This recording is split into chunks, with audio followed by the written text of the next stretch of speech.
Sometimes I don't understand, but girl, I feel like I.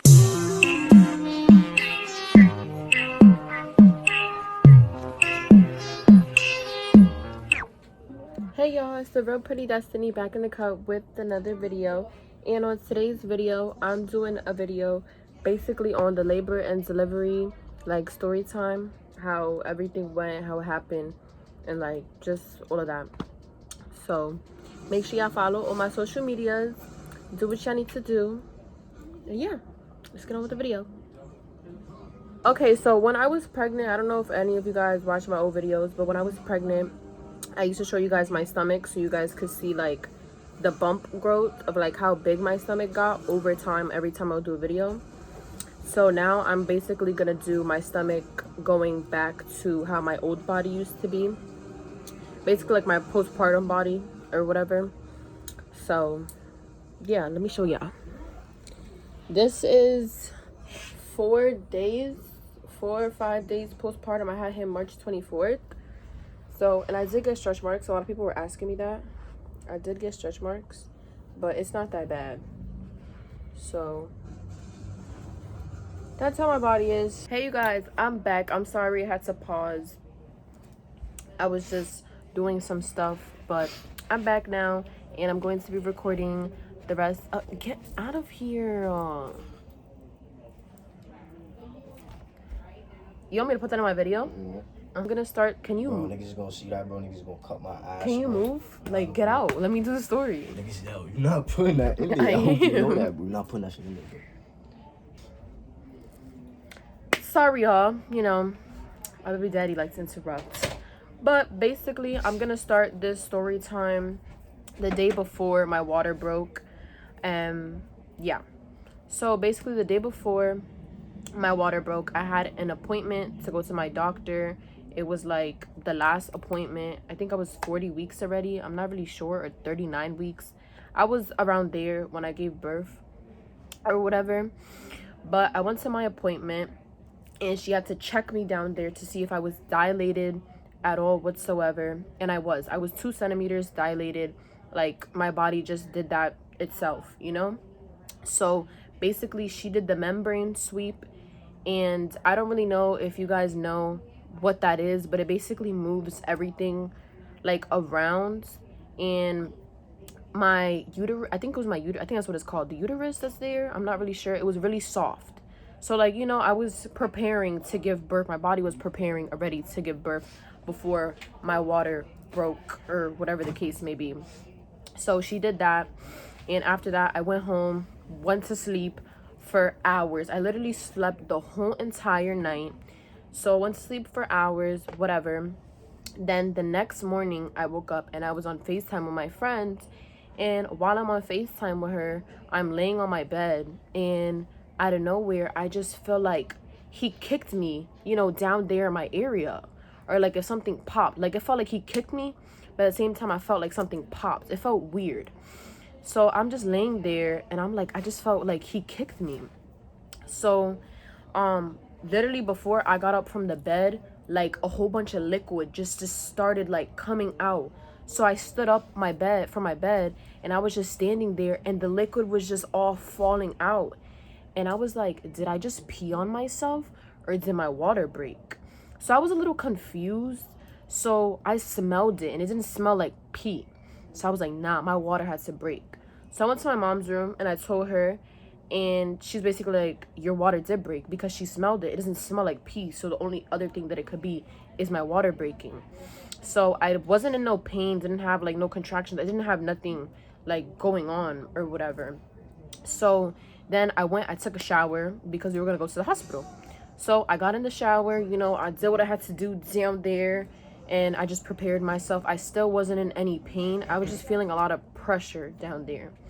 So I got out of the shower, and when I got out the shower, I was still leaking. But then I had sat on the toilet, and when I sat on the toilet, I wiped myself, and it was like reddish. Like, it was like kind of like blood, and that was my mucus plug that had came out. So my mucus plug had came out, and it was just falling and coming out on its own. And then right before we were going to leave the house, I started getting like little pains, like pain and pressure. slowly that would come and go, but it wasn't like contractions. So we got into the car. I'm gonna add any pictures that I have from this. So we got into the car, and we were in the car. I had to put towels all around me because I was leaking so much out. Like, it was so bad. So we went in the car, we got some food. I got a bacon, egg, and cheese because I wanted to eat before I went into like giving birth or whatever, because you can't eat.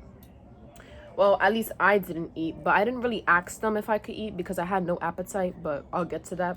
So anyways, the hospital is 1 hour away from my house. So as we're driving there, I started to get contractions. On the way there, slowly the contractions were coming, and they were coming pretty fast. So finally we drove there. I was having contractions the whole way there. So after we got there, the people came outside with a wheelchair for me. So I got on the wheelchair. I'm still leaking so much, literally standing in front of the hospital, leaking really, really bad. So I got on the wheelchair. They drove me to the waiting room where you have to basically like register, and there's girls in there getting induced and girls that are going through pain. My papas woke up.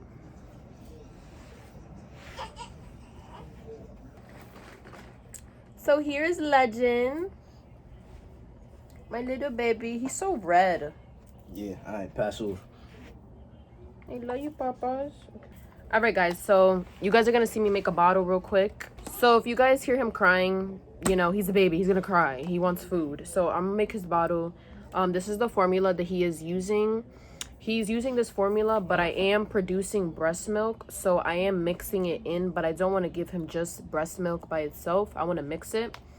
So let me just make this bottle real quick. He is eating 2 ounces, sometimes 3.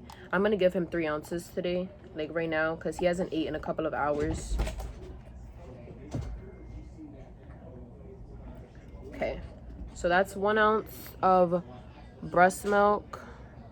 It looks like 2 because I'm moving around, but it's 1 ounce. Okay, so he poured my breast milk in there. I forgot to show y'all, but the bottle that I'm using right now is a Tommy Tippy bottle. So I gave him, oh my God, it looks like so much, but it's 3 ounces, y'all. It just looks like a lot. Baby, come on. It's 3 ounces, but yeah. Okay, guys, so he's drinking his milk now. So back to what I was saying about the story. So anyways, basically it was like a waiting room where girls go there to get induced, or if you're going through like some type of pain when you're pregnant, you go there. Bro, I'm literally about to have this kid. Like, what are y'all doing making me sit here and wait? So they literally had me sitting there waiting for like 20 or 30 minutes. So I'm waiting there, and my mom, she's having a fit because my water broke, my mucus plug came out. I'm still sitting there literally leaking on the floor, and like, what are y'all doing? I'm in pain. So then after that, a lady came. She grabbed me, she took my wheelchair, she took it to the triage. So I went to the triage. That's where all the girls go when they're having contractions to get monitored. So I went in there. First, I went from the wheelchair to the bed, and then they put me on the monitor to track the contractions and his heart rate. So they put me on the monitor, and they checked me down there. So I went from 2 to 3 centimeters from the day before to 3 to 4 centimeters. That's what the lady said. Yeah, and she said that my water did break and my mucus plug did fall out, and I was very soft down there. So then after that, they swabbed me, did what they had to do. Then they said that the baby's heart rate was dropping because I didn't have enough fluids in me. So they put me on the IV, and they started to give me fluids because my heart rate and his heart rate was both dropping at the same time. So that's not good. Like, that's not supposed to happen. Neither of our heart rate is supposed to be dropping, you know? So whatever. After that, like an hour of me going through contractions, I was screaming. Yeah, when I tell y'all I was screaming. I had to feel them contractions. They were like 5 to 3 minutes apart. I had to sit there and feel those contractions for a whole hour straight. For the girls that go fully natural without like no medication, I give it to y'all, because them contractions, I can't. I needed that epidural. I was screaming. I kept telling the lady that if she didn't give me medication, I was gonna rip off the monitor off my stomach, because when you get a contraction, it feels like your body's closing in and like cramping and crushing. So when I was getting those pains, I had this really tight monitor around my stomach. My stomach is mad big, and at the same time the baby was moving a lot. So it was just too much for me, and I was screaming too much. So after that, they finally came in the room, and they told me that they couldn't give me no medication in triage for the pain because the baby's heart rate was dropping. So the only medication I could get was the epidural. So they're waiting for a bed so I can go upstairs. Then like 20 minutes later, I was down there for probably like an hour and 30 minutes. So 20 minutes later, the lady comes back and she's like, we got a bed for you, so we're gonna take you. They took me upstairs. They transferred me in a bed upstairs. I got upstairs to the labor and delivery room that I was gonna deliver in. I got on the bed, and when I got on the bed, the guy came with the epidural. He had a really big cart full of mad different needles, mad different medications, just a whole bunch of different stuff. It looked crazy. So I sat on the bed and I had to put my back towards him, and he basically, like, you know, put the needle. The epidural didn't really hurt, it just felt mad uncomfortable. So he put the epidural in me or whatever. Then it was really quick though, it didn't take that long to put it. So he put it. Then after that, they told me to lay back down because it's not good for you to be moving around and stuff, because your whole bottom part of your body is going to get numb. So you can't be standing up or moving around. Like, you need to lay down, and the medication could go down the wrong way and it could only work on one side of your body. So I had to lay down with my legs straight. I was laying there, and slowly I stopped feeling like the contractions. But while I was on the epidural for like about half an hour, I was still feeling the contractions. Like, they weren't as strong or as bad, but I still felt them, and it was terrible still. So my legs are all numb, and the lady comes in the room and she's like, I'm going to put this in your bladder, because if you pee, you can't go to the bathroom and pee because you're already numb down there. So she put it in my bladder. I didn't really feel anything, it didn't hurt, and it was just like a bag for me to pee in. So then they left me on the monitor for a while, and then I complained to them and I told them that I was still feeling my contractions. So one of the nurses said that most likely I was still feeling my contractions because I was dilating very fast. Tell me why an hour later, once they come and check me down there again, the lady tells me, oh, I don't feel anything. You're 10 centimeters. You're ready to give birth. And I've only been in that room for an hour, y'all. I've only been on the epidural for probably like 40 minutes, 30 minutes. And she told me that I'm ready to give birth. So I was like, okay, let's go. Let's get this over with. So then I lay back down on the bed. And after that, they wanted to do practice pushes. So it was nurses. It wasn't the midwife or nothing. So we did practice pushes. And on one of my practice pushes, his head came out halfway. So they started screaming at me. They were like, stop pushing, stop pushing, stop pushing. He's going to come out. So I stopped pushing, and they wanted to call the midwife to come so I can give birth, because I'm ready to give birth. And it's very weird when you're on the epidural because your body is numb. So you can't really, like, you could feel your, like, you know, coochie, like your area down there, but it feels like no pain. Like, nothing hurts you. When they stick their hand in, their fingers in, nothing bothers, nothing hurts. It's just like you're feeling them, you know, touch you. So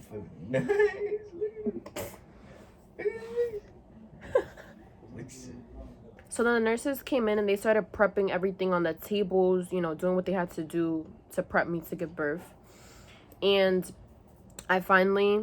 the midwife finally came in, and I was literally yelling, and I was like, why can't I push? Why won't y'all let me push? I want to push him, because I felt like I had to take a shit. So it just felt like I had something there, and I just wanted to push it out, but it was his head. Y'all, I had my legs open for like 5 minutes, and his head is just sitting there. Literally, my grandmother and everyone that was in the room was saying that they were seeing his hair. And I was like, what? And they were like, do you want to touch his head? Y'all, I put my hand down there and I touched his head. His head felt like mass squishy, and I felt like all the hair he had. So then after that, the midwife came. Y'all, it took me 2.5 pushes. On the third push, he came right out. I might add the video from the FaceTime call when I was on FaceTime with my dad from, like, you know, me giving birth. So I might add the FaceTime, like, recording of, like, the baby coming on me after I pushed him out.